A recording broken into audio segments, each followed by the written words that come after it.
memutuskan menyambut baik tawaran kerjasama dengan Partai Nasdem.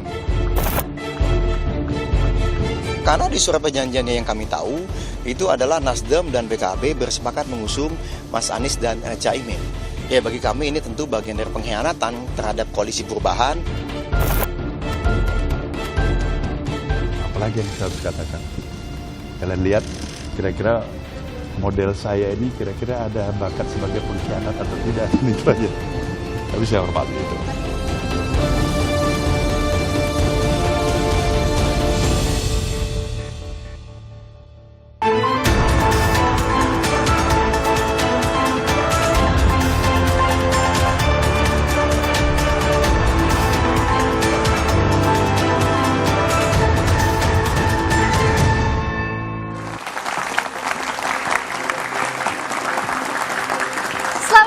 Saudara, Koalisi Perubahan untuk Persatuan akhirnya terancam bubar jalan. Prediksi sejumlah kalangan jika koalisi ini tak berumur panjang, sepertinya bakal menjadi kenyataan. Rencana kerjasama antara Partai Nasdem dan Partai Kebangkitan Bangsa membuat Partai Demokrat berang. Demokrat menuding Partai Nasdem berkhianat karena mengingkari piagam kesepakatan yang sudah diteken semua anggota Koalisi Perubahan. Partai Demokrat makin meradang. Karena kabarnya Anies Baswedan akan menggandeng Muhaimin Iskandar di Pilpres tahun depan. Padahal bakal capres Koalisi Perubahan itu dikabarkan sempat menjanjikan akan memilih Ketua Umum Partai Demokrat Agus Harimurti Yudhoyono untuk menjadi pasangan. Benarkah Koalisi Perubahan akan bubar di tengah jalan? Lalu akan kemana Partai Demokrat merapat jika memutuskan keluar dari Koalisi Perubahan? Kita akan membahasnya bersama sejumlah narasumber. Yang pertama, Herzaki Mahendra Putra, Koordinator Juru Bicara Partai Demokrat. Selamat malam, Mas Herzaki. Selamat datang. Juga sudah hadir Maman Abdurrahman, politisi Partai Golkar. Mas Maman, apa kabar? Selamat malam. Juga ada Laode Basir, Ketua Presidium Relawan Anies. Bung Laode, selamat malam. Dan sudah hadir pula lewat sambungan Zoom, Muhammad Hanif Dzakiri, Wakil Ketua Umum PKB. Selamat malam, Mas Hanif. Kami juga Selamat malam, Friska. Selamat malam, Mas Hanif. Terima kasih sudah hadir via Zoom. Kami juga sudah berupaya mengundang perwakilan dari Nasdem dan Partai Keadilan Sejahtera, tapi belum bersedia bergabung karena masih menunggu keputusan dan sikap resmi dari PKB dan Anies Baswedan serta Nasdem. Dan sudah hadir pula di studio Kompas TV untuk menyaksikan langsung dua arah teman-teman mahasiswa dari Universitas Negeri Jakarta, UIN Syarif Hidayatullah Jakarta, Universitas Budi Luhur, dan Universitas Indonesia. Saudara, inilah dua arah bersama saya, Friska Clarissa. Waduh, Koalisi Perubahan untuk Persatuan diambang perpecahan. Munculnya nama Muhaimin Iskandar sebagai cawapres pendamping Anies di Pilpres mendatang jadi penyebabnya. Demokrat mengklaim beberapa hari sebelumnya Anies telah lebih dulu meminta Agus Harimurti Yudhoyono sebagai cawapresnya di Pilpres mendatang. Namun, belakangan justru nama Caimin lah yang muncul ke permukaan. Dan rupanya, ini disetujui pula oleh Anies. Tidak tanggung-tanggung, Demokrat menyebut tindakan tersebut sebagai sebuah pengkhianatan. Demokrat menuding rencana menduetkan Anies dan Caimin sebagai capres dan cawapres dilakukan Partai Nasdem secara sepihak tanpa melibatkan anggota koalisi yang lain. Inilah yang kami sangat sayangkan, politik yang tidak beretika. Ya, bagi kami makanya diksi pengkhianatan luar biasa. Kenapa? Ini sebenarnya sudah kami cium beberapa minggu yang lalu, bahkan salah satu kader kami juga sudah pernah men-tweet pengkhianatan gitu. Ya kan, ternyata benar-benar terjadi gitu. Sementara itu, Partai Nasdem melalui Ketua Umumnya Surya Paloh tidak membantah rencana Koalisi Perubahan menduetkan Anies dan Caimin di Pilpres mendatang. Pak Muhaimin Iskandar mendampingi Pak Anies jadi cawapres. Kemungkinan ke arah itu bisa aja terjadi. Tapi saya pikir belum terformalkan sedemikian rupa sampai menit ini. Jadi kita tunggu perkembangan 1-2 hari. Keputusan itu sudah atas persetujuan Pak Surya. Kalau persetujuan dalam arti kata mengangguk-ngangguk aja kan, itu belum tuntas sepenuhnya ya. terkait nasib koalisi saat ini seperti apa? Sampai hari ini koalisi masih ada, ya. Masih ada. Besok pagi masih ada atau setengah ada kita.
Kita juga sudah kehadiran panelis pada malam hari ini. Ada Adi Praitno, Direktur Eksekutif Parameter Politik Indonesia. Mas Adi, selamat malam. Selamat malam, Priska. Selamat malam semuanya. Selamat malam. Saya ke Bung Herzaki dulu. Demokrat begitu meradang. Keras juga apa yang disampaikan oleh Bung Herzaki, menganggap bahwa Mas Anies serta Nasdem itu berkhianat terhadap koalisi. Apa ini karena ibaratnya sudah sebar undangan, tapi menikahnya dengan mempelai yang lain? Jadi gini Mbak, kalau kami ini kan berpolitik berdasarkan value, ya, ada nilai-nilai yang kami jaga, ada etika politik, itu kan moralitas itu kan di atas dari sekedar apa yang tertulis gitu. Bahwa apa yang kita ucapkan, apa yang kemudian kita sepakati, itulah yang kami jalankan gitu. Dan kami berpikir hal yang sama juga dimiliki oleh teman-teman mitra koalisi lainnya, termasuk capres yang sempat kami usung. Ya, kami bilang sempat kami usung karena sudah dicabut tadi sore mandatnya dari kami ke Mas Anies Baswedan ya. Mengapa? Ya tadi berarti kita punya kesepakatan, kita duduk bareng, jalan bareng, yuk gitu. Ya, kita ikuti itu. Kita punya piagam, ayo kita jalankan piagam itu. Tapi yang jadi masalah adalah kita udah 1 tahun lebih nih bersama, ya kan? 1 tahun lebih bersama, lalu mendadak yang namanya tadi Nasdem dan PKB ini.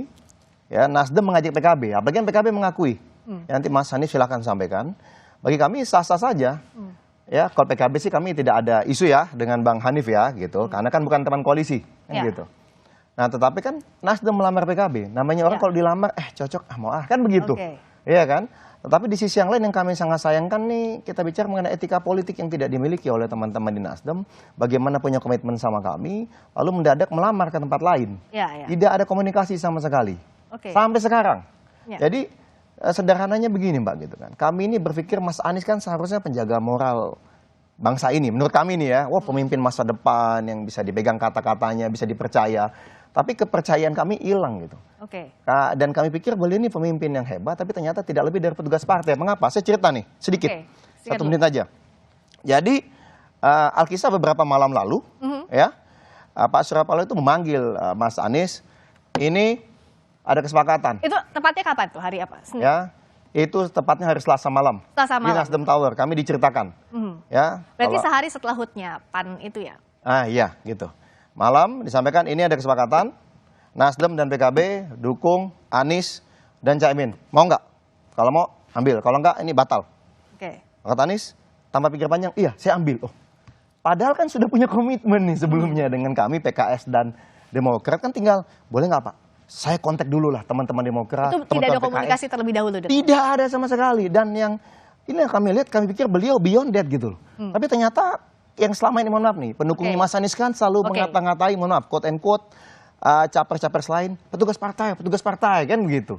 Loh mohon maaf, ini petugas partai juga loh gitu. Ini kan ini menyedihkan. Nah ini, dan yang terakhir Mbak, yang kami sangat sedih dan kecewanya adalah sampai dengan detik ini ya Mbak, tidak ada satupun telepon WA Mas Anies ke Mas AHY. Padahal waktu Mbak Puan mau ketemu kami, ya kami sampaikan ini mau ada ketemu diskusi saja. Malam-malam nelpon, pagi-pagi Tapi sampai sekarang nelpon. tidak ada komunikasi Baru apa-apa. balik langsung datang, diskusi panjang lebar. Allah bersama Kamila, kita nih, kata ibu saya, Oke. kita nih cocok jadi capres dan cawapres. Kata ustadz saya, kita nih cocok jadi capres dan cawapres. Begitu udah ke pelaminan bawa yang lain tahu. Yang lama pun dilupakan gitu. Oke. Ditelepon pun tidak Oke, gitu loh. itu dilupakan. Ada Di mana etikanya ini? Ini kami Oke, itu sayangkan. kekecewaannya dari Bung Herzaki. Gimana etikanya kalau kata Bung Herzaki? Ya, terima kasih. Kalaupun itu ditanyakan kan sangat tepat adalah teman-teman sesama partai. Ya, pun dengan Mas Anies. Apa yang disampaikan oleh Bang Herzaki tadi kan Tapi masih kecewanya dua sepihak tadi. juga dari Bang Herzaki. Ya, tentu ada waktu yang tepat, momentum yang tepat pasti akan berbicara. Saya hadir di sini ya saya sebagai relawannya Mas Anies. Juga menangkap apa yang terjadi di grup WA, di komunitas kami relawan, apa semua. Ya, suasana yang berkembang 2 hari ini ya banyak positifnya juga kan gitu Apa ya. positifnya? Positifnya saya ingin cerita begini, kami relawan yang jumlah jejaring saat ini di seluruh Indonesia sekitar hampir 700-an lebih simpul. Ya, kemudian ada yang sudah juga sampai terbentuk di 516 kabupaten kota di sekian puluh ribu kecamatan, kemudian sampai ke tingkat bawah. Ya, memang variatif 2 gelombang besar lah kan gitu ya. Ada yang mengkritisi kan ya. Kemudian tidak sedikit juga ya. Kalau saya keliling seluruh Indonesia kan saya sudah ketahuan titik lemah, titik susahnya saya membangun jejaring relawan Mas Anies ini di mana? Di Jawa Timur misalkan. Tetapi dengan fenomena tadi malam itu, itu jawabannya juga semua memberikan kabar gembira kan gitu ya. Dan Bung kami Laudi, solid. ini kabar gembira tapi tidak untuk kawan-kawan Demokrat. Ini misalnya tweetnya Bung Andi Arief bahwa ada surat Capres Anies Baswedan, selama ini kita mengkritik pemimpin yang membohongi rakyat, akan ada yang lebih dahsyat bohongnya. Dan kita lihat juga ada sebenarnya surat 25 Agustus 2023, betul ya Bung Herzaki ya, ini tertanggalnya. Ini bahkan surat pribadi ditandatangani Mas Anies Baswedan sudah mengajak Mas AHY begitu untuk menyampaikan harapan agar Mas AHY berkenan untuk menjadi pasangan dalam mengikuti Pilpres 2024. Ini kan pribadi Mas Anies, gimana dong? Surat itu kami juga dapatkan, ya kami dengarkan juga. Artinya wajar kekecewaan kawan-kawan Demokrat? Kami anggapnya wajar. Dan kemudian juga kita juga di lingkaran kita juga bertanya, ya ibaratnya begini, orang pacaran lah gitu ya. Ya untuk mengajak pacaran, ya ini kan tidak ada janji di situ. Bisa dibaca baik-baik. Tapi apakah tidak melihat ada komitmen itu? Hanya berharap, Mas Anies itu berharap. Bung Zaki berarti apakah iya? Udahlah, kita tidak ada udah janji? tahu, ini jagonya berkata-kata. Ya udah, jadi mau ngeles apapun faktanya kita dihanati. Udah sederhana. Memang mau apa lagi? Dan mohon maaf itu bukan satu-satunya. Itu adalah yang terakhir kali. Terakhir kali 25 Agustus yang terbaru. Bayangkan 25 Agustus masih mengucapkan itu. Datang hari hari Kamis kan ke Nasdem. Jumat ketemu Pak SBY. Sabtu kemudian ketemu PKS. Itu pembicaraannya sama kok. Tidak ada narasi yang berbeda sepanjang tanggal Cawapresnya itu. AHY, kita persiapkan deklarasi, kita ingin secepatnya. Akhirnya Pak Surya Paloh, saya ingat banget, Kamis itu, saya diceritakan oleh tim 8 kami maupun dari tim 8 yang lain. Ya, sebenarnya kalau ada teman yang lain boleh, tahu-tahu dia mau membantah, saya akan ngasih faktanya. Kan begitu. Bahwa ya seperti itu, bahwa ya udah tim 8 lah, siapkan deklarasinya silakan. Di awal bulan, silakan. Ya udah, seperti itu gayanya. Ini bukan semata-mata ngajak pacaran doang kata Mas Laudi tadi. Ya nggak apa-apa, silakan.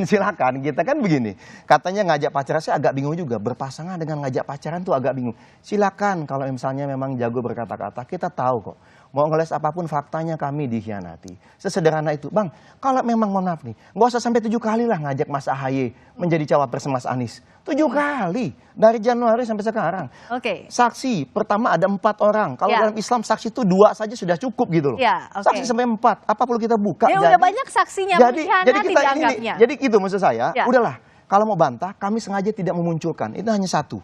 Kenapa? Karena kami ingin tahu seberapa hina kebohongan yang akan disampaikan lagi. Ngelesnya gitu, menutupi kebohongan-kebohongannya. Itu aja. Jadi itu spesifik untuk Mas Anies juga, Bung Laudi. Ya, jadi gini. Ini kan masalah internal teman-teman koalisi. Tentu sangat pantas menjawab itu adalah Mas Aniesnya sendiri, kemudian Nasdem. Sebagai relawan gimana melihatnya? Kan kami fokus begini. Kami fokus bahwa kondisi hari ini, apapun yang terjadi, kami ini relawannya Mas Anies. Relawannya Capres. Capresnya Anies Rashid Baswedan. Tidak peduli siapapun wakilnya, kami mendukung Anies Rashid Baswedan. Ya, dan kondisinya hari ini, Meskipun dianggap berkhianat, tidak menjaga komitmen. ya itu kan persepsi.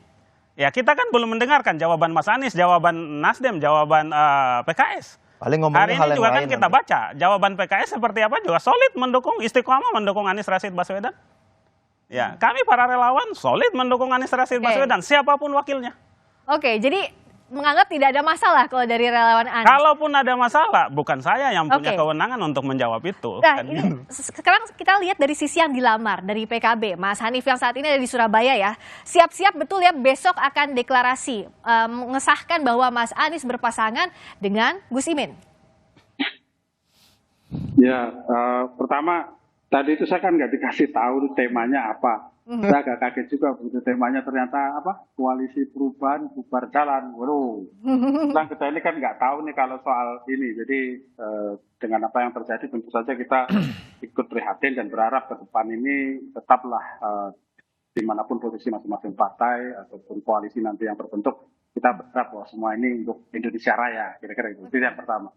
Yang kedua, saya kebetulan memang lagi berada di Surabaya.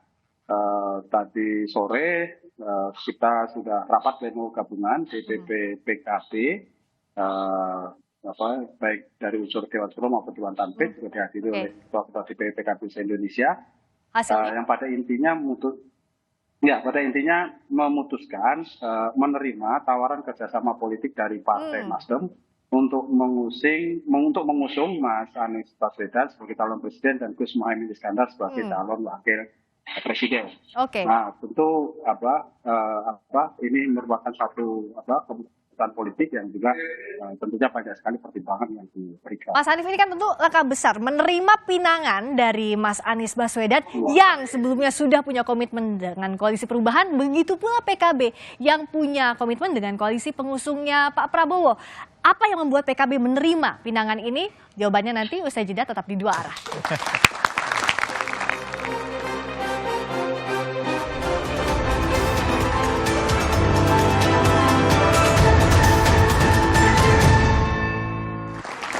Kita lanjutkan lagi, saya mau tanya ke PKB, ke Mas Hanif. Ibaratnya kan kalau udah ada piagam kerja sama masing-masing, udah bukan pacaran lagi, udah tunangan itu masing-masing.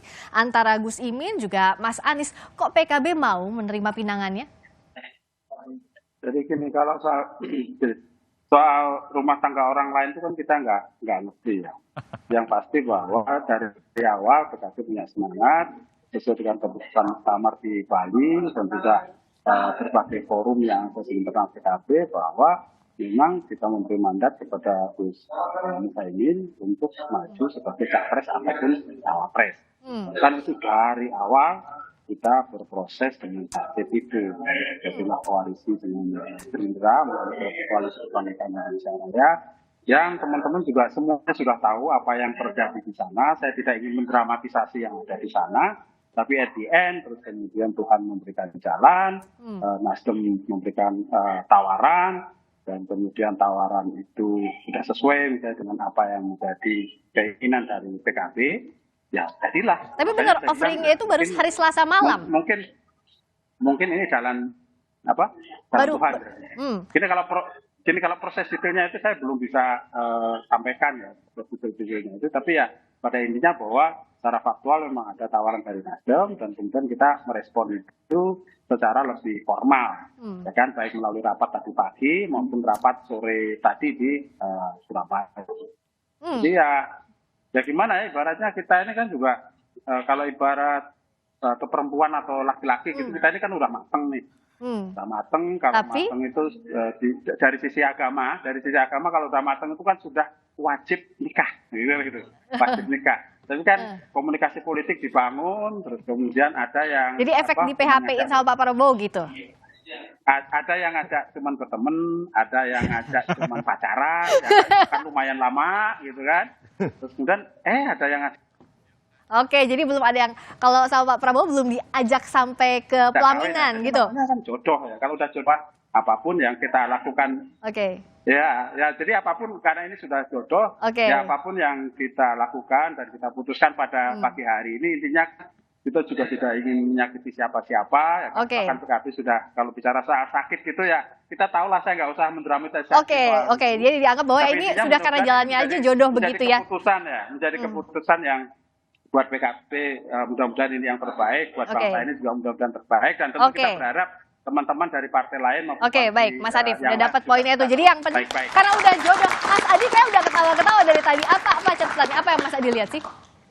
Ya sebenarnya saya datang ke sini tuh ingin nonton ribut-ribut Demokrat dan pendukung Anies sebenarnya. Nah, Bang Laude ini kan tidak nyerang balik ya. Waduh, Anies ini kan babak belur, dikata-katain pembohong, musang berbulu domba ya kan, disebut pecundang, pembunuh darah dingin dan seterusnya ya. Tapi Bang Laude ini kok kalem-kalem saja ini. Ada waktunya. Kalau kita berada di pihaknya Pak Anies mendidih nih barang Bang. Ayolah lawan itu.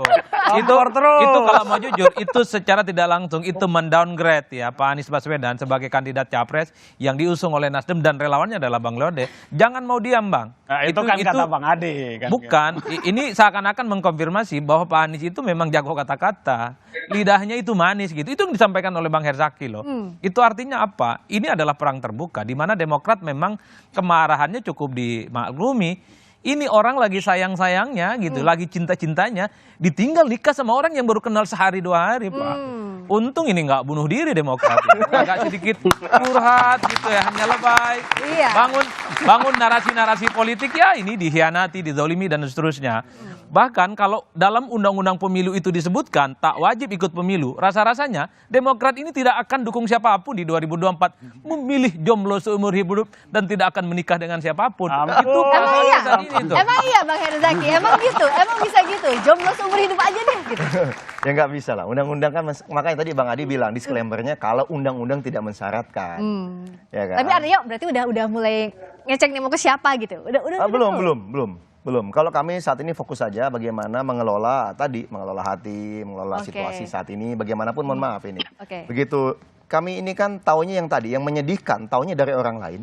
Kami coba konfirmasi kepada Bang Sudirman Said, datang tuh tengah malam menjelang subuh ke rumah beliau karena ingin tahu benar nggak ini informasi ini gitu ya kan. Di Kamis dini hari. Ini Jumat malam nih. Ternyata benar. Lalu kita coba telepon, cari Mas Anies Baswedan ya. Ternyata beliau sedang di Surabaya, lalu kita lihat ada rilis dari timnya Mas Anies menemui ibunda Pak Muhaimin Iskandar. Nah, itu rilisnya khusus tulis menemui ibunda Bapak Muhaimin gitu. Oh, kita kan kaget, ini bener ini. Udah dikonfirmasi lalu udah pergi ke Surabaya, tapi nggak ada itu ngomong sama sekali. Oh iya nanti kita ketemu Kamis malam. Tapi bagi kami begitu melihat situasi seperti itu, ya udah apalagi. Buat apa kita bertemu? Ya kita telepon karena sudah jelas kemana sikapnya. Ya kan, telepon ternyata pertanyaannya sederhana aja. Benar ya Pak Anies? Udah kesepakatan baru. Nasdem dan PKB mengusung Anies dan Pak Muhaimin. Iya benar. Jawabannya ya, Oh enggak, ini pasti lagi. Berarti ini ya kesepakatan baru Pak Presiden Pak Muhaimin kan gitu. Iya benar gitu. Ya udah makasih kita tutup langsung teleponnya. Nah. Jadi kalau Demokrat ya sudah tahu posisinya di mana sejak hari itu ya. Bu Zakinya udah tahu secara de facto. Ya sudah. Secara de facto sudah tahu. Sudah bentuk koalisi baru. Ya. Sudah pergi dari rumah kami katakanlah begitu. Ya jadi sudah jelas sikapnya. Tapi kalau dari yang ditinggalkan berikutnya oleh PKB, Golkar gimana sih lihat kondisinya selama ini dari hari Senin aja tuh. Kayaknya itu jadi momen yang bikin Gus Muhaimin akhirnya ya udahlah. Cabut aja deh dari Koalisi Indonesia Maju. Emang selama ini sejak Golkar masuk ke KIM ada masalah dengan PKB? Nggak ada. Jadi gini Mbak, saya tidak ingin masuk ke dalam perdebatan yang tidak terlalu penting. Karena itu ranahnya internal Partai Demokrat, ranahnya teman-teman Nasdem, dan ranahnya PKB. Poin kita hari ini adalah bahwa Golkar bersama-sama dengan Gerindra, PAN dan yang awalnya PKB juga sudah mengambil jalan pilihannya sendiri, itu hak internal PKB. Jadi bagi kami sekarang kami ingin hanya fokus pada satu hal. Apa itu? Apa sih yang menjadikan dasar Golkar itu memutuskan untuk bergabung dengan Pak Prabowo? Dari beberapa kali saya ke media-media dan terakhir saya di Kompas saya bilang bahwa Pak Prabowo itu yang paling kuat calon presidennya. Bukan hanya sekedar dari elektabilitas karena beliau ketua umum partai. Ini yang kita bilang bahwa kita ingin memberikan sebuah edukasi politik positif kepada publik bahwa memimpin negara kita tidak bisa hanya sekedar melihat faktor elektoral dan popularitas si kandidat. Banyak hal-hal yang harus dilihat pasca kalau dia terpilih. pelajaran 10 tahun yang kita lihat pada Pak Jokowi, beliau sudah sangat luar biasa hebat. Namun ada satu handicap yang dimiliki oleh Pak Jokowi, karena beliau bukan ketua umum partai. Akhirnya ada satu handicap yang dibutuhkan oleh Pak Jokowi dalam mengambil sebuah langkah-langkah kebijakan beliau sebagai kepala negara, itu membutuhkan dukungan kekuatan parlemen ataupun dukungan kekuatan partai. Ini yang memang menjadi kepentingan dan kebutuhan Partai Golkar, dan ingin saya sampaikan bahwa itu yang membuat Golkar memutuskan bahwa presiden ke depan harus Prabowo Subianto. Dengan siapapun berkawannya ditinggalkan oleh PKB pun tidak masalah. Yang notabene adalah ketua umum partai. Terlepas bahwa PKB memutuskan mau keluar dari koalisi, kembali lagi bagi kami, Partai Golkar itu hak internal PKB. Tapi bagi kami istiqomah pada spirit besar apa yang dibutuhkan bangsa ini 10 tahun ke depan. Kita lihat contoh hari ini kepada seorang Anies Baswedan. Pada Anies Baswedan boleh. Publik mengatakan bahwa Anies Baswedan memiliki kelebihan, memiliki kekurangan. Tapi satu hal yang paling fundamental, Anies Baswedan tidak bisa memiliki satu legitimasi politik karena beliau bukan ketua umum partai. Itu dari sikapnya Golkar pada pilihannya. Artinya apa? Yang saya mau sampaikan bahwa memilih calon presiden, memilih calon wakil presiden, kita memilih pemimpin nahkoda kapal besar Indonesia ke depan yang tidak bisa hanya sekedar diteropong dari satu sudut pandang elektoral maupun popularitas semata. Karena kalkulasi politiknya sangat kompleks. Maka dari itu Partai Golkar konsisten pada semangat itu. Jadi kita nggak mau terjebak nih Mbak pada sebuah perdebatan-perdebatan. Ya ini biarkan publik melihat. 10 tahun ini kita sudah dihadapkan dengan beban, dengan kondisi, dengan kelebihan dan kekurangan seorang Joko Widodo memimpin negara ini. Artinya jadi Golkar intinya istiqomah begitu ya? Bagi kami posisinya di situ aja. Golkar tetap pada posisinya. Kalau PKB sebenarnya selama ini seperti apa sih posisinya PKB di Koalisi Indonesia Maju? Sebelumnya namanya KKIR, Mas Hanif. Mas Hanif? Agak terputus suaranya. Silakan diulangi lagi. Gimana sejauh ini sikapnya atau posisinya PKB? Silakan. Sudah terdengar sekarang, Mas Hanif. Halo. Dicoba lagi. Halo, kedengeran nggak? Halo. Sekarang kedengeran, silakan. Ya. Jadi kalau soal jadi kalau terkait dengan soal PKB, kan saya kira teman-teman dan publik Indonesia sudah tahu semua bahwa kita komitmen bersama dengan Gerindra pada setahunan yang lalu, Agustus tahun lalu ya. Nah, di mana di situ juga ada komitmen yang dibangun antara Gerindra dan PKB, yang salah satu klausulnya adalah bahwa soal capres cawapres nanti akan diputuskan oleh Ketua Umum Dewan Pimpinan Gerindra Pak Prabowo Subianto dan Proses berjalan begitu luar biasa dengan dinamika yang juga luar biasa. Dan kemudian kita juga semua tahu Senin kemarin terjadi dua peristiwa yang menarik pada hari yang sama. Yang hari kami menggelar Rakornas bersama dengan DPP dan DPP PKB seluruh Indonesia. Waktu itu tampaknya terputus. Nanti Mas Hanif kita lanjutkan lagi ya, kita perbaiki dulu komunikasinya. Tapi pertanyaan berikutnya adalah gimana kansnya Mas Anies Baswedan dan Muhaimin Iskandar yang hampir pasti besok akan dideklarasikan, Mas Adi. Tapi jawabannya nanti tetap di dua arah. Sesaat lagi.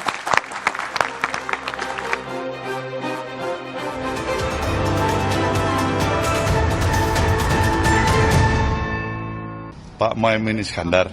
Mendampingi Pak Anies jadi cawapres. Kemungkinan ke arah itu bisa aja terjadi. Tapi saya pikir belum terformalkan sedemikian rupa sampai menit ini. Jadi kita tunggu perkembangan 1-2 hari. Tapi kabarnya keputusan itu sudah atas persetujuan Pak Surya. Kalau persetujuan dalam arti kata mengangguk-ngangguk aja kan, itu belum tuntas sepenuhnya ya. Jadi tampaknya kode sudah disampaikan oleh Pak Surya Paloh soal wacana atau yang sekarang sudah jadi rencana hampir dipastikan nih Mas Anies dengan Gus Imin. Sebenarnya kansnya gimana sih Mas Adi? Ya saya termasuk yang 1000% ya, cukup meyakini bahwa koalisi dan duet antara Anies Baswedan dan Muhaimin ini 99% itu akan terwujud ya. Kan informasinya sudah mulai hari ini. Mereka ini sedang mempersiapkan acara yang cukup spektakuler habis duhur untuk mengumumkan duet antara Anies Baswedan dan Caimin. Ini kalau tidak ada huru-hara, kalau tidak ada gempa, kalau tidak ada tsunami politik, besok Anies dan Caimin akan menjadi salah satu pasangan poros politik yang pertama kali di-launching kepada publik untuk bertanding di 2024. Semoga ini tidak membuat semakin luluh lantah Bang Herzaki dan kawan-kawan Demokrat gitu ya. Karena khawatir ini justru pemandangan yang akan membuat teman-teman Partai Demokrat semakin amarah. Karena di tengah situasi yang saya kira belum off on 100%, ini prosesnya terlampau cepat gitu ya. Tapi yang paling penting Bang Laude, jangan mau berdiam diri kalau disebut Anies ini adalah orang yang ahli kata-kata, tidak pernah komit dengan pernyataannya, bahkan disebut sebagai musang berbulu domba, diam-diam tapi suka menerkam. Oh itu saya kira cukup efektif untuk mendowngrade Pak Anies sebagai kandidat capres 2024. Kalau Bang Maman ini kan pernyataan orang yang tidak punya masalah ya kan. Seakan-akan tidak ada apapun walaupun PKB pindah, ini kan secara tidak langsung membuat teman-teman Golkar nyaman. Berarti saingan sudah hilang satu. Untuk jadi cawapres. Nah, beda ceritanya dengan Partai Demokrat. Ini sedang berduka betul, sedang berkabung betul ya. Lagi sayang-sayangnya kepada Anies Baswedan, tapi tiba-tiba ini PHP yang kedua kalinya bagi AHY. 2019 yang lalu AHY juga di PHP oleh Prabowo Subianto. Jangan sampai yang ketiga kalinya Bang untuk 2024 ya. Nah iya pesannya tuh jangan sampai di PHP ketiga kalinya. Tapi kalau tadi kan posisinya Demokrat di Koalisi Perubahan sudah disampaikan juga oleh Bung Andi Malarangeng bahwa sudah keluar dari Koalisi Perubahan, yang sudah putus lah ya. Biasanya tahapan putus itu kan marah, menerima, lalu memutuskan move on kemana. Udah kebayang belum move onnya kemana? Pertama gini, sebenarnya kita tidak keluar. Koalisi Perubahan itu sudah bubar karena sudah ada sengkuni kan, atau yang kami ini kan udah dihianati. Yang teman sejalan nggak taunya jadi jalan sendiri dengan yang lain. Ini kan sederhana. Jadi bukan kami keluar ini diksinya tidak tepat. Jadi apa jadi? Bahwa bubar, udah bubar otomatis dong. bubar. Karena kita sepakatnya 3 partai, ada apa-apa bersama kita diskusikan. Tahu-tahu dia jalan sendiri, dia punya kesepakatan sendiri, tanpa melibatkan, tanpa ada informasi dan tanpa diskusi sama sekali. Dan tadi yang saya sampaikan, sampai hari ini aja tidak ada komunikasi secara langsung. Tapi udahlah, kalau jadi bagi kami, kemananya udah kebayang belum? Kalau yang paling possible kemana? Ya kalau dari kami kemananya itu kita lihat di mana pemimpin yang kami rasa sudah pasti bisa dipercaya, bukan berjanji bicara apa lalu kenyataannya apa, kan begitu ya kan. Yang kami yakini benar-benar punya komitmen, kalau misalnya ingin melakukan perbaikan benar-benar serius melakukan perbaikan, bukan katanya mau ada perubahan tapi gabungnya status quo juga, kan begitu ya kan. Kalau kami lebih fokus kepada itu, bagaimana yang terbaik. Tadi disampaikan oleh Pak SBY di dalam tadi ya sidang Majelis Tinggi tadi, bahwa kita ini kan ada rakyat yang menginginkan perubahan, dan mohon maaf kali ini mereka patah arang. Jelas kok patah arang. Oh Pak Surya Paloh habis mau ngumumin sepakat Anies Muhaimin langsung ke istana kok gitu ya kan. Katanya selama ini poros yang berbeda dari istana katanya. Berarti ya udahlah gitu kan, jangan ngaku-ngaku lah poros beda. Berarti perubahan berat nih kami akuin. Tapi kami akan terus berjuang, Demokrat ya, kita akan lihat. Kalaupun perubahan tidak bisa kita wujudkan secara drastis, kita akan upayakan perbaikan. Oke, jadi kemananya ini kan masih jadi tanda tanya. Apa? Saya coba tambahkan tadi disampaikan oleh Mas Adi, itu juga perlu diluruskan. Seakan-akan dengan keluarnya PKB, Golkar seakan-akan happy. Justru kami Mbak, dalam pendekatan politik kami itu justru koalisi harus besar. Semakin banyak yang bergabung di kita, koalisinya, itu peluang kita untuk benang itu kan semakin bagus. Jadi sikapnya Golkar sebenarnya artinya gimana? Warna-warna kelompok di koalisi itu semakin memberikan dinamisasi positif di internal gitu. Jadi kalau ditanya kepada kami, ya sejujurnya kita kehilangan. Tapi ya namanya ini hak internal masing-masing partai, kita nggak bisa mencampuri dong, karena masing-masing partai kan juga punya strategi, punya kepentingannya masing-masing. Jadi artinya dalam konteks itu kita menghargai. Kita menghormati keputusan yang sudah diambil oleh PKB, tapi kalau dikatakan bahwa kita merasa kehilangan, harus kita akui kita merasa kehilangan. Sempat pamit nggak sih PKB ke maka dari Golkar? itu, kami harus sampaikan pada Mbak, ya makanya kalau memang teman-teman Demokrat dengan ini, ya mari bergabung. Langsung dipropos di sebelah. Langsung dipropos. Gercep juga ini. Ini di fotonya bisa jadi ini memang sahabat Mbak, ini kan senior saya di Dapil. Jadi artinya gini loh Mbak, bagi kami semakin besar koalisi itu semakin positif. Karena dinamika, bahkan seperti ini Mbak, kami Golkar mendorong ketua umum kami menjadi calon wakil presiden. Tapi kita juga memberikan ruang kepada siapapun. Ya monggo aja dibuka. Kalau memang ada kandidat-kandidat yang lain, ya kita siap. Poinnya tapi tadi ya, kalau Mas Ahaye nanti masuk pun momen tetap mendorong memberikan proposal kepada koalisi ini sebagai cawapres, sah-sah saja namanya memberikan tetap proposal. Usaha sama yang sebelahnya, tapi intinya kalau tetap PKB ingat satu hal, sampai hari ini di koalisi kita bersepakat bahwa keputusan itu harus diputuskan bersama. Keputusan harus bersama-sama. Nah kalau Mas Hanif, betul kan malam hari ini Pak Prabowo ketemu sama Gus Imin, apa yang sudah dibahas, apa hasilnya? Apa sudah resmi pamit dari Koalisi Indonesia Maju atau seperti apa posisinya PKB sekarang di Koalisi Indonesia Maju? Sebentar, sebelum saya respon itu, saya ingin sedikit klarifikasi dari yang disampaikan oleh Mas Maman tadi soal PKB keluar itu.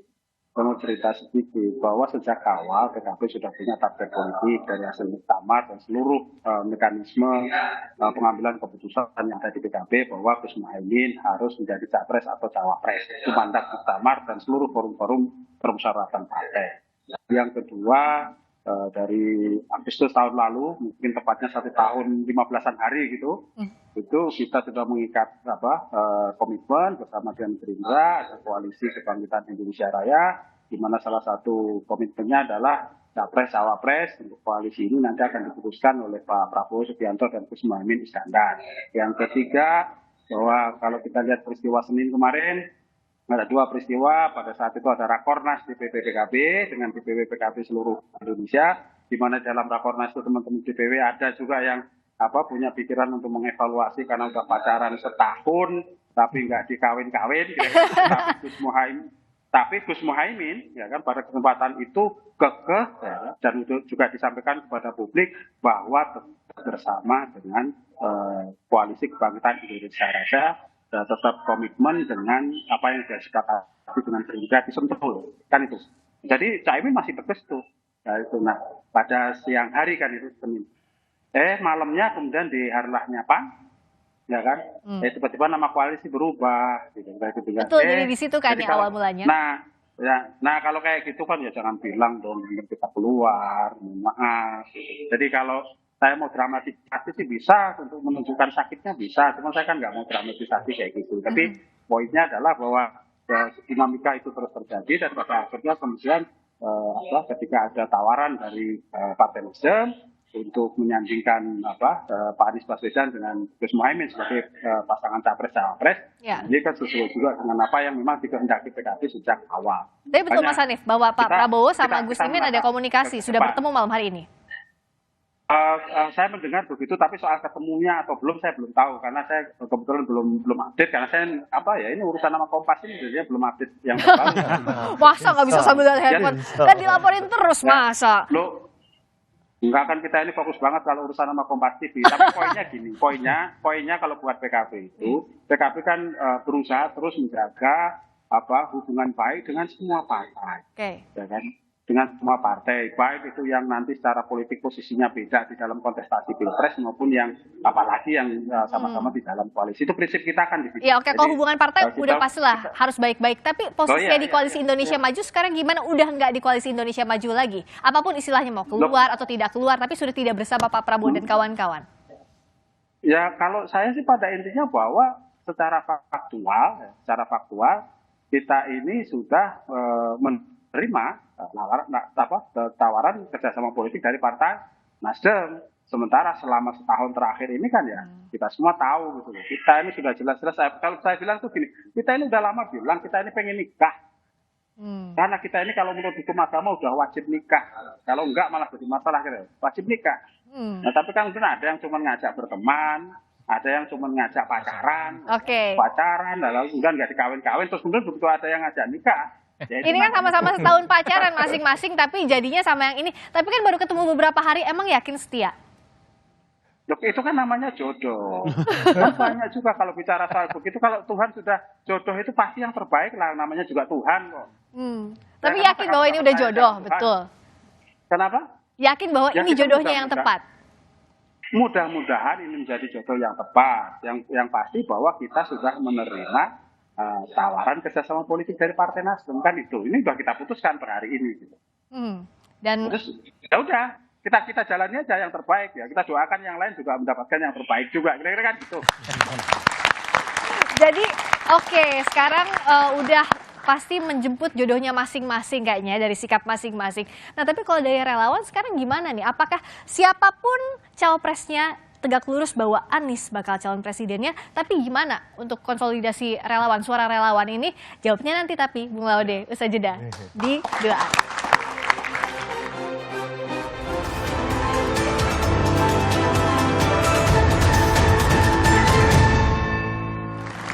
Jadi Bung Laude, selama ini relawan mempromosikan Mas Anies ya tanpa cawapres. Ya, selama ini kami jalan memang mensosialisasikan Mas Anies tanpa cawapres. Kami pun lahir kan jauh sebelum Mas Anies dideklarasikan oleh salah satu dari 3 partai mendukung Mas Anies. Dan kami bersyukur kemudian, alhamdulillah Mas Anies didukung oleh 3 partai. Ya, terima kasih kami yang sebesar-besarnya terhadap Nasdem, Demokrat, PKS. Ya, kemudian ada kesepakatan bersama. Kita lihat poin ketiganya itu, urusan Wapres diberikan kewenangan pada Mas Anies Rashid Baswedan. Poin nomor 5-nya, kemudian diberikan juga kewenangan pada Mas Anies untuk membangun komunikasi dengan pihak manapun. Ini kan jiwa besar yang ditunjukkan oleh ketiga partai yang mendukung Mas Anies. Hari ini pun kita baca, kita lihat bagaimana sikap PKS komit terhadap bahwa ya kita mendukung Mas Anies Rashid Baswedan sebagai capres. Wakil terserah. Kami pun pihak relawan hari ini konsolidasi kami ya fokus bahwa yang kami dukung adalah capres. Kami adalah relawan Mas Anies Rashid Baswedan. Pada teman-teman, ya para masyarakat Indonesia yang suka Mas Anies, di gambar suaranya nanti silakan coblos Mas Anies. Yang tidak suka Mas Anies, silakan coblos yang di samping Mas Anies. Ya, coblos wakilnya kan gitu ya. Apapun siapapun wakilnya, presidennya Anies Rashid Baswedan. Memang tidak mempromosikan cawapresnya siapapun wakilnya. Tapi kalau dari Demokrat, pernahkah berpikir begini, Mas? Wajar lah ya, kecewa, marah besar iya. Tapi kalau Demokrat tidak menghadapi ini dengan kemarahan, apakah masih bisa sebenarnya posisi cawapres itu digoyang? Ini bukan masalah posisi cawapres, ini masalahnya selingkuh. Ya, konteksnya begini, kita udah bersama tadi, tahu-tahu buat kesepakatan dengan yang lain. Ini sama tadi, apa yang disampaikan tadi. Udah siap-siap mau nikah, udah semua surat siap buat ke KUA segala apa. Tahu-tahu mendadak dapat undangan yang ngirim kurir pula. Bukan orang yang mohon maaf saya nikah dengan yang lain. Aku nggak jadi sama kamu. Aku kemarin nggak sengaja waktu naik Gojek ketemu ada di pinggir jalan perempuan katanya gitu. Mungkin kan gitu. Ya kan? Mohon maaf, bukan perempuan. Saya nggak boleh ngomong itu, namanya nggak boleh. Ketemu dengan yang lain gitu. Ya kan? Mohon maaf. Lalu aku kayaknya lebih keras on dialah gitu. Ya sebenarnya bagi kami begini, silakan saja. Kita kan berpolitik kan punya etika. Kalau bahasa peribahasa itu datang tampak muka, ya kan? Pulang tuh tapak punggung. Ini datang tampak muka, pas lagi butuh, lagi di luar daerah, nelpon bisa 3-4 kali tengah malam, pas baru nyampe landing Jakarta langsung buru-buru ingin datang ketemu diskusi sampai malam 3-4 jam. Tapi begitu ada yang kayak gini-gini, udah berselingkuh dengan yang lain, ngomong dulu lah, mohon maaf kita udah nggak bisa bersama lagi. Ngomonglah baik-baik. Jadi marah nggak marah sebenarnya karena selingkuhnya ini yang bikin Iya, jadi ngomong aja baik-baik. Dan kami kan juga sebenarnya kan 2 bulan ini sudah mulai melihat ada keanehan gitu. Mulai makin tidak bisa dipegang, mau deklarasi kapan, mundur lagi. Deklarasi, mundur lagi. Ya kami udah sampaikan, tegaskan. Kalau misalnya emang nggak mau, nggak apa-apa. Kalau memang misalnya katakanlah punya yang lain nih, calon yang lain yang lebih baik, yang lebih memenuhi kriteria di piagam koalisi yang menjadi kesepakatan, silakan, ayo. Tapi bicarakan baik-baik. Iya, tidak satu kata pun. Dan terakhir tanggal 25, inilah Mas Ahaye, ayo kita begini-begini. Nah, ini yang kami permasalahkan. Kalau misalnya kita bicara piagam, kami paling komitmen gitu. Silakan aja, tapi kan tadi mohon maaf, konteksnya bukan Mas Anies keliling-keliling cari partai tambahan. Bukan. Tapi ada teman partai, mencari partai lain, bersekongkol berdua, lalu memutuskan. Nah, apakah prosesnya ini bisa dianggap selingkuh, Mas Hanif? Atau kata Mas Hanif tadi bahwa enggak, ini natural aja karena memang udah jalannya jodoh? Ya, saya nggak mau masuk di urusannya teman-teman Partai Demokrat, walaupun kita ikut prihatin lah kalau misalnya dirasakan begitu. Karena kalau buat kalau buat PKB ini kan PKB simpel saja, bahwa kita ini sejak awal memang menghendaki Gus Muhaimin untuk menjadi capres atau cawapres. Prosesnya berlangsung panjang, kita bangun koalisi bersama Gerindra juga panjang, dinamikanya luar biasa, ya kan? Tolong jangan ditanyakan soal sakit. Nah, soal itu kan saya kasih note gitu. Tapi saya nggak mau bicara mendramatisasi yang soal-soal begini. Tapi kalau pada akhirnya hari ini kemudian kita memutuskan menerima tawaran kerjasama dari Partai Nasdem untuk mengusung Mas Anies dan Gus Imin sebagai capres-cawapres, ya itu mungkin sudah jalan Tuhan, kira-kira gitu. Kita ini kan mencoba untuk berbesar hati, ya kan, untuk mencoba untuk bisa menerima kenyataan dengan sebaik-baiknya dan terus berikhtiar. Toh pada akhirnya kalau memang jodoh kan nggak lari kemana, katanya kan gitu. Dan hari ini ternyata ya kayaknya begitu ya. Ya alhamdulillah, nah mudah-mudahan ini bisa manfaat berkah buat bangsa Indonesia, kira-kira gitu. Apakah betul ini hanya semacam ya soal jodoh tak lari kemana, atau tadi ada proses yang bikin sakit hati? Kalau dari Koalisi Indonesia Maju ada lihat proses yang salah kan? Ya gini, memang kalau dalam konteks formal pemilu sampai bulan November pertengahan nggak ada yang pasti. Tanggal 25. Semua pasti bisa berubah, apalagi dinamika politik di Indonesia ini berbeda dengan negara lain, kompleksitas hitung-hitungan, partai yang multipartai, masing-masing punya dengan kepentingan, kebutuhan, strategi pemenangannya masing-masing. Jadi sampai bulan November, Mbak, tidak ada yang 100%. Oke. Jadi ini hal yang biasa aja? Ya bagi saya bukan hal yang biasa, tentunya proses-proses seperti ini adalah sebuah proses dinamika politik yang pasti terjadi menjelang mau pendaftaran ataupun makin dekatnya proses pendaftaran pemilu. Itu satu. Lalu yang kedua, tapi kalau dari sisi kami ya tadi, ini yang tadi saya bilang dari awal, Mbak, ini perlu jadi catatan tebal loh buat semuanya, pada publik ini juga buat adik-adik. Jadi selama ini kita sering sekali terjebak hanya melihat calon dari pendekatan elektoral dan popularitas. Tapi kita tidak pernah betul-betul menghitung. Ini kan sebenarnya yang terjadi pada Mas Ganjar, pada Mas Anies, pada saat seseorang dicalonkan menjadi calon presiden, beliau tidak memegang partai, ada handicap tersendiri. Ini yang salah satu contoh yang kita lihat. Tapi Golkar tidak akan pindah ke lain hati. Kalau misalnya sampai hari ini kita harus sampaikan bahwa bagi kami, kita ini melihat Pak Prabowo ya bagian dari memang kebutuhan. Ya memang kita butuhkan untuk melanjutkan pemerintahan ini ke depan. Jadi Golkar positioningnya di situ. Nah kalau Mas Adi lihatnya gimana? Apakah langkah dari masing-masing pihak nih ya, baik yang merasa tersakiti atau yang punya langkah sendiri, itu sudah paling tepat menurut masing-masing? Ya kalau saya sih sebenarnya melihat fenomena politik semacam ini biasa saja. Mestinya Demokrat itu nggak galau-galau akut amat lah ya. Karena memang sejak awal hubungan dengan Anies Baswedan tidak terlampau direstui oleh Surya Paloh. Sejak Anies Baswedan dideklarasikan sebagai kandidat capres, masuk PKS, masuk Demokrat, tak satupun Anies ataupun Nasdem itu menyebut AHY sebagai prioritas cawapres yang akan mendampingi Anies. Nasdem itu sibuk menyebut nama-nama lain. Ada Khofifah, ada Mahfud MD, ada Yeni Wahid, dan seterusnya. Saya selalu mengatakan ke Demokrat, kalau saya orang Demokrat, sejak lama saya sudah keluar dari poros perubahan ini. Ini efek dari cinta buta ya, dari Demokrat, dari AHY kepada Anies yang jelas-jelas tidak direstui. Ketika kemudian Anies memutuskan berkoalisi, berkawin dengan Caimin, ya cintanya seperti sekarang, Mbak. Semelehoy. Ambiar total. Itulah yang kemudian menjelaskan kenapa Partai Demokrat sampai hari ini rasa-rasanya kalau boleh tidak ikut pemilu, tidak boleh ikut poros politik, tidak mungkin akan berkoalisi dengan yang lainnya dan memilih menjomblo seumur. Tapi tadi enggak kok kata Mas Zaki ya, tapi masih menikmati proses ini tuh ya. Nah yang kedua kita juga tahu bahwa sejak awal PKB ini kan juga sudah paham bahwa Prabowo Subianto itu tidak terlampau ingin Muhaimin Iskandar sebagai cawapres, mau saja sama PKB, tapi Muhaimin Iskandar bukan jawaban sebagai cawapresnya Prabowo Subianto. Di tengah ombang-ambing seperti orang hamil yang mestinya harus disesar ini PKB, kebelet nikah, tiba-tiba Nasdem memberikan proposal yang cukup luar biasa, menjadikan Muhaimin Iskandar sebagai wakil, sosok yang selama ini dicari, jadilah hitbah politik dalam semalam ini. Tapi ingat, ini kan adalah perkawinan politik yang terkesan dipaksakan.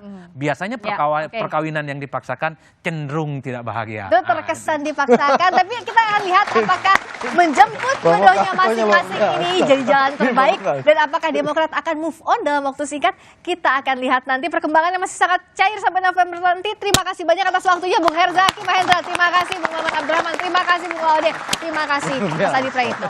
Manuver politik yang dilakukan Partai Kebangkitan Bangsa sebenarnya adalah hal biasa dan bukan sesuatu yang istimewa, karena tidak ada harga mati dalam koalisi. Apapun bisa terjadi, termasuk berganti mitra koalisi. Sebelum didaftarkan diajukan ke Komisi Pemilihan Umum, semua partai politik memiliki kesempatan untuk bergeser ke kiri dan ke kanan, sesuai hitung-hitungan politik dan kepentingan. Siapa dapat apa tentu bakal jadi pertimbangan. Maka tak usah heran jika jelang pendaftaran calon presiden dan calon wakil presiden akan banyak kejutan. Saya, Friska Clarissa, menutup Dua Arah malam hari ini. Tetap saksikan Kompas TV untuk mengupdate informasi seputar pemilu hanya di Kompas TV, independen terpercaya. Selamat malam, sampai jumpa.